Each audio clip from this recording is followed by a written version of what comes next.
What is the meaning behind this video? Why does this guy sit and stare at the camera for 4 hours at a time? Is there a darker side to this that we are not yet aware of? The answer may surprise you. Benjamin Bennett has been making these eerie videos for years, and people are constantly talking about why it is that this man has been making these unbearably lengthy videos for such a long time.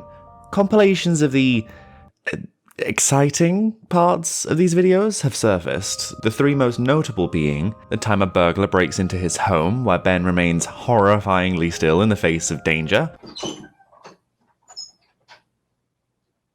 Hello?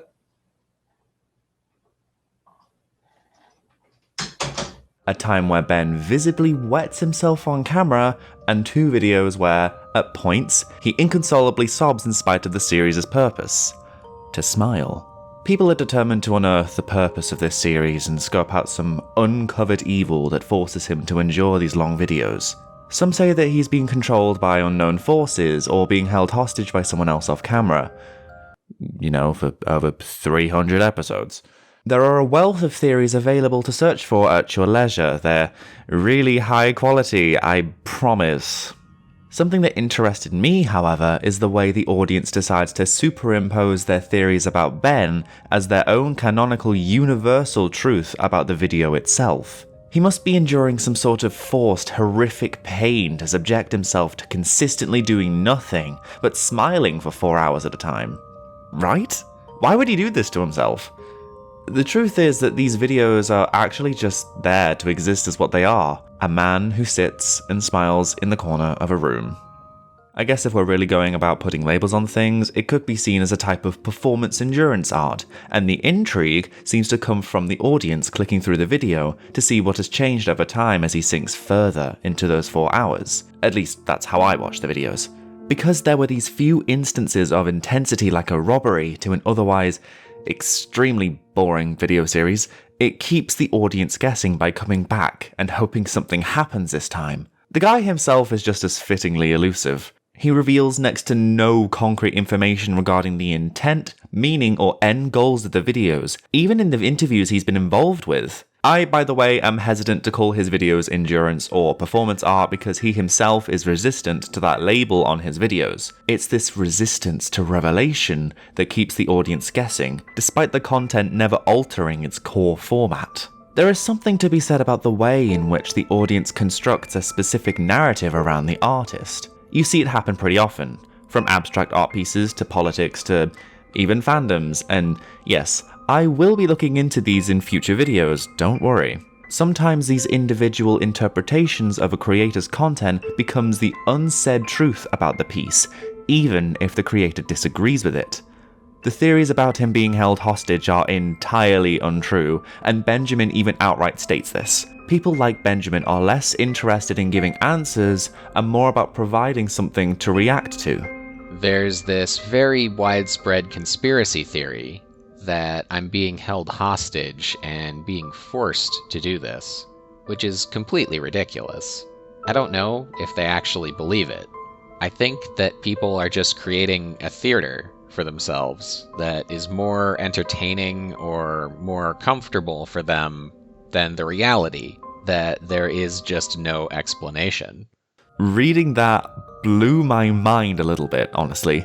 I've looked a lot on this channel historically into the subtext of media and performance, yet none of that analysis physically exists within the performance. They're merely conclusions I've come to as a result of the content I have been presented with. So, with that said, let's take a look into the world of the weird side of YouTube, performance art, and media criticism to see how we as an audience begin to warp and twist the world the artist has created into what our mind's eye wants to see.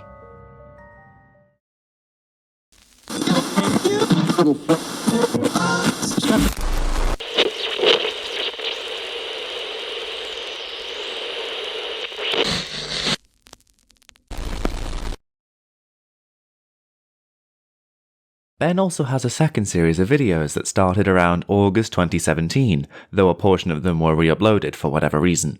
There are about a solid 70 videos of this series, all featuring him walking around various locations, usually idyllic nature walks, just talking into the camera for around 3 to 4 hours about whatever it is that's on his mind, in keeping with the durational theme of this channel.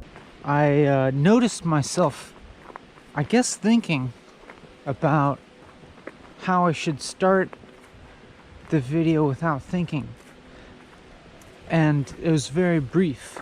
The idea that he was moving and also speaking absolutely floored viewers, especially when the first video of this series was released, but it definitely gives a bit of insight into the type of person Ben is.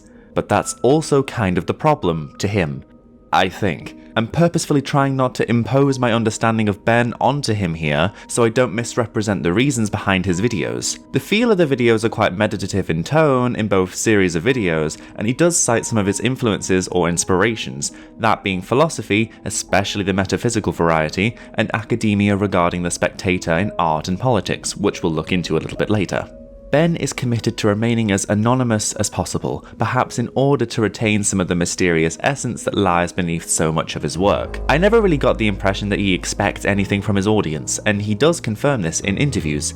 If anything, that just makes the audience want to ask more questions, just to understand something, even a glimmer of a hint, but his response to this is as such.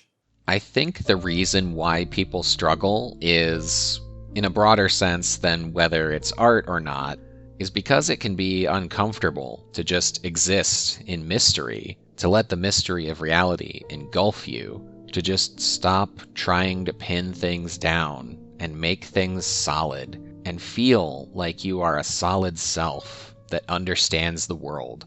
Now, I'm not trying to advocate that everyone should hold this way of thinking. Trust me, the world of academia is already inaccessible as it is.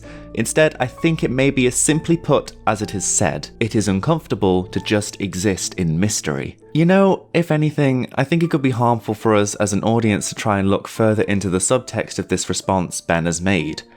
Taking something this unusual to us, something so inexplicable and uncanny, we proclaim that we actively need a solution to things, a motive. I think this weirder side of YouTube is absolutely filled with this obsessive lust for explanations and theory. Including Sitting and Smiling, there are hundreds of analysis videos for things like Don't Hug Me I'm Scared, Sonic.exe, Username 666, Gateway of the Mind, and Teddy Has an Operation, among many others. There is really not a shortage of weirdness present on YouTube. Let us, however, take Miss Shay St. John as an example. For those of you unaware, because for YouTube this Shay St. John stuff is like prehistoric, going all the way back to MySpace, the videos are all centered on this mannequin doll thing making surreal comedy skits that just kind of ended up turning out more disturbing than anything else.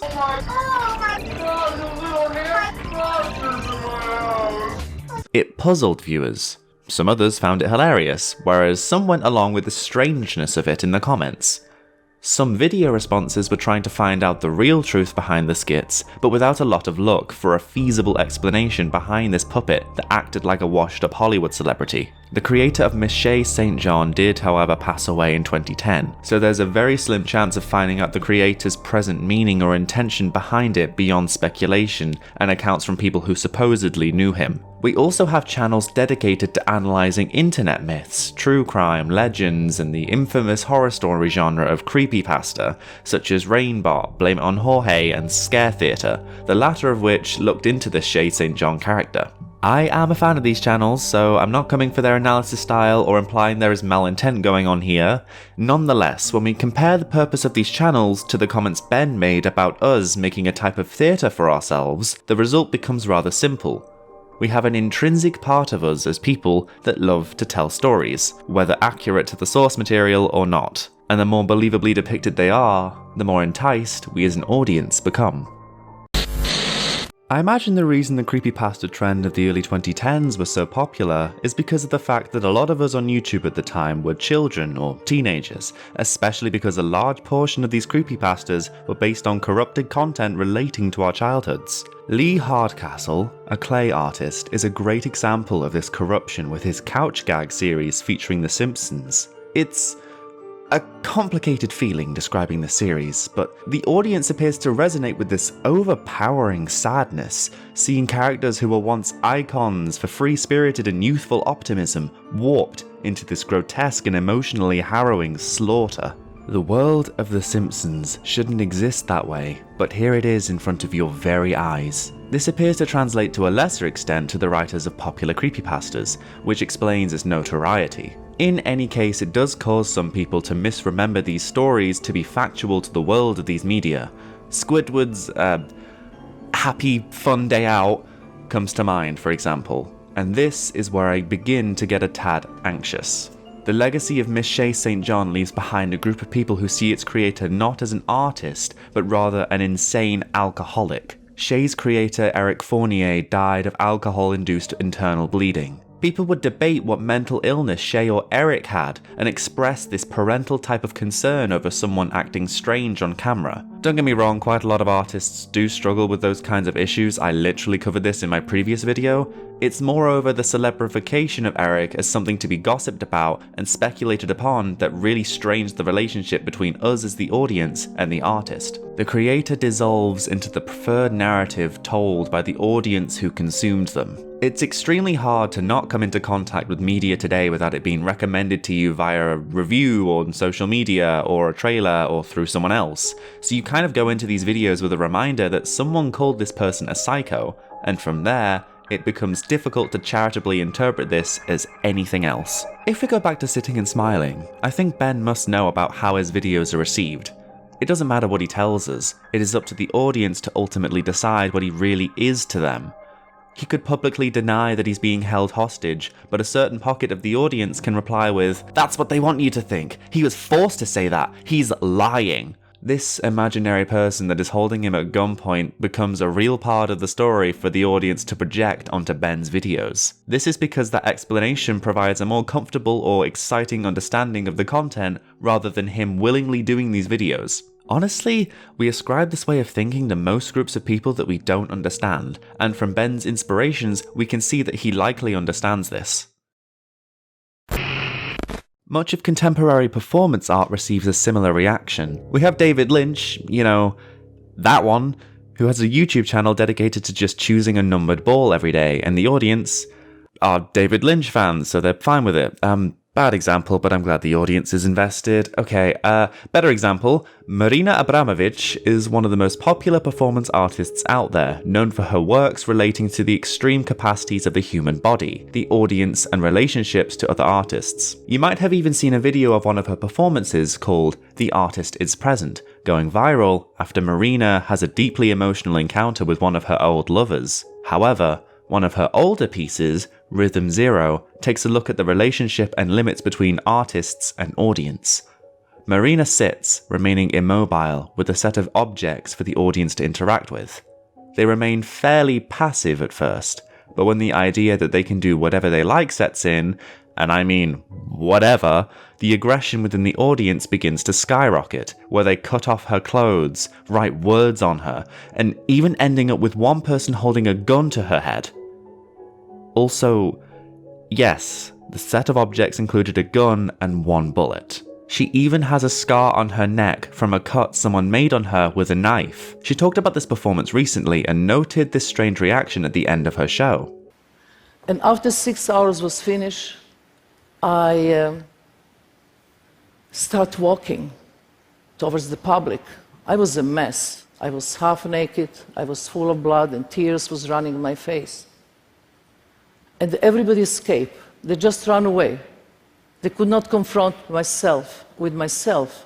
Them running away from a woman that is full of marks and scrapes from the audience just communicated that as soon as a person stops becoming an object to manipulate, they immediately run away from taking responsibility or being held accountable for what they've done. The audience treats Benjamin's sitting and smiling videos as objects to manipulate into whatever they wish it to be. A pre-recorded video can't talk back, a sculpture can't object, and a painting can't refuse any interpretation of its audience. Marina was also the victim of right-wing conspiracy theorists linking her to being an occultist or a devil worshipper, perhaps because some of her art is fairly ritualistic in nature, again linking back to that personal world building that audiences like to spread in order to, in this instance, dirty someone's name that you disapprove of. It's easy to comment on a performance you're not a part of because the audience's involvement in something like a theatre play or an art gallery or a cinema are all removed from the world of the media, the well-known fourth wall, if you will. Their comments have no clear intrinsic effect on the artists or the creators in the moment. Some may make the argument that she should never have included a gun with a bullet in the first place, in case she didn't enjoy having a gun pointed at her head, but it is a dismissive argument to the point of the piece, that being, what happens when someone receives no repercussions for their actions? How often are you going to have the opportunity to cut off a woman's clothes, to slice her neck, to hold her at gunpoint without consequence? As soon as this freedom was realised, they all took advantage of it until Marina restored agency within herself and moved on her own. There were naturally some social boundaries in place. It's still a public art space after all, and there were a few members of staff around, so that may have prevented the absolute extreme worst case scenario from happening. But the audience still took the chance to manipulate her with what she provided.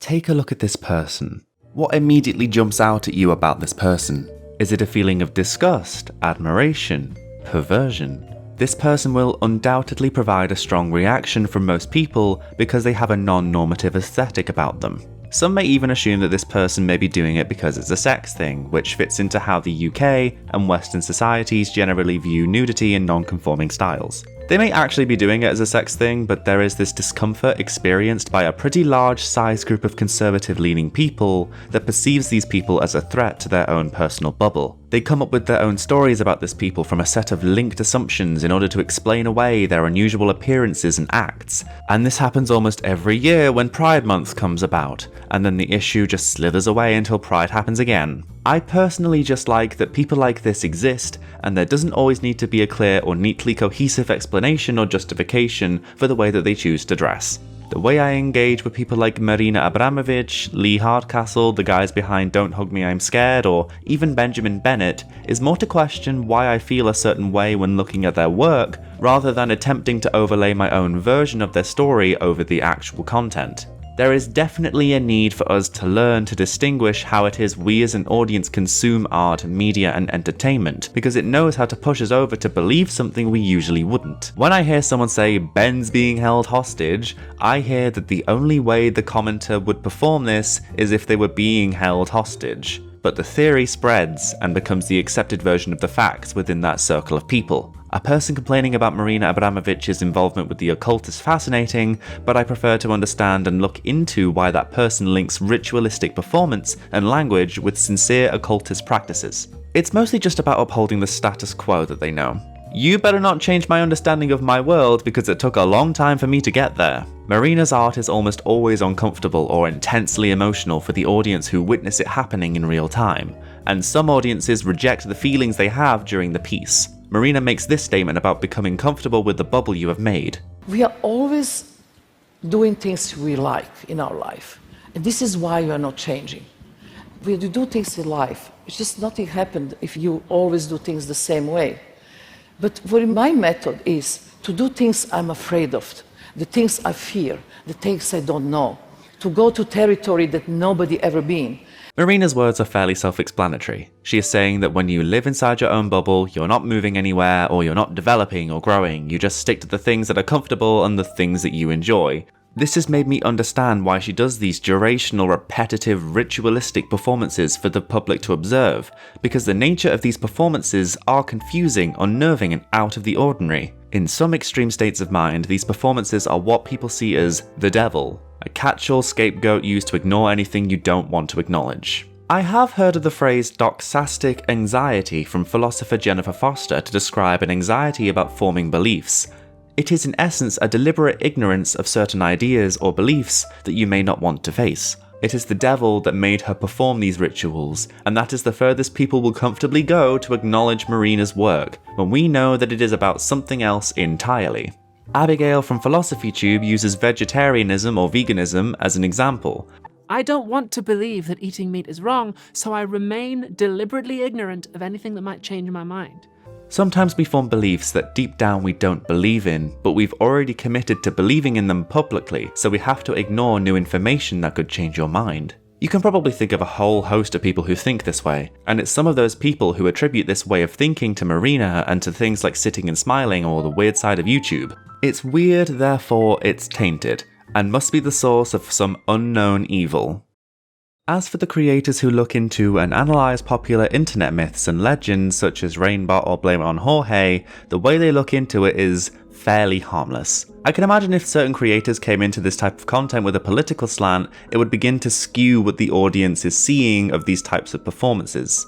I know of a few people that witch hunt popular online creators because of a lot of hearsay, only to find that the actual offence was something ultimately negligible. No, I'm not calling this cancel culture. Mainstream crowds and beauty gurus have long traipsed over the term's initial meaning to even warrant this to be called cancelling, especially if you come back next week with your career even better than it was before. Still, it doesn't stop audiences refusing to accept apologies, have channels analysing facial expressions, or dissolve much of the understood narrative about this person because it's not as exciting as what the reality of things is. I'm glad Rainbot and other similar YouTubers are quick to generally debunk or deny anything too outrageous or unlikely, and remind the audience that quite a few of these stories aren't as physically sinister as perhaps they may appear to be. Unfortunately, we have always had a bit of a clickbait problem on this site and many others, and some creators try to make spectacular pacts with the audience in exchange for their loyalty. These stories are always worth telling, and the audience's imagination proves beneficial in order for creators to evolve their practices to keep the audience guessing and surprised, even if sometimes the audience begins to eat the creator alive. Sitting and Smiling is admirable for in that its supposed narrative refuses to bend to the will of its audience like most others do. It never kneels to the fantasies of the audience. It is one of those few videos that reminds us, however, of the human imagination and how it can become delusionally ravenous in the face of indefatigable boredom. I can imagine some of you who made it this far are maybe a little disappointed that I didn't analyse the creators who make all the weird stuff, but honestly, I don't think I want to give you that. The great thing about artists and creators for me is that they generate diverging responses from the same art that it's both meaningful and meaningless at the same time for so many people. And I don't like sitting here giving concrete conclusions to things like film, art, or performance when I find myself earnestly disagreeing with some of the stuff I made even a month ago.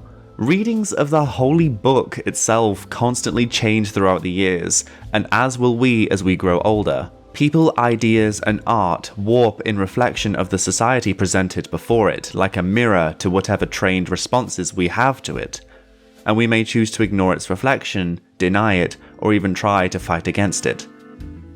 But don't worry, I also agree that this is a really fucking weird mirror.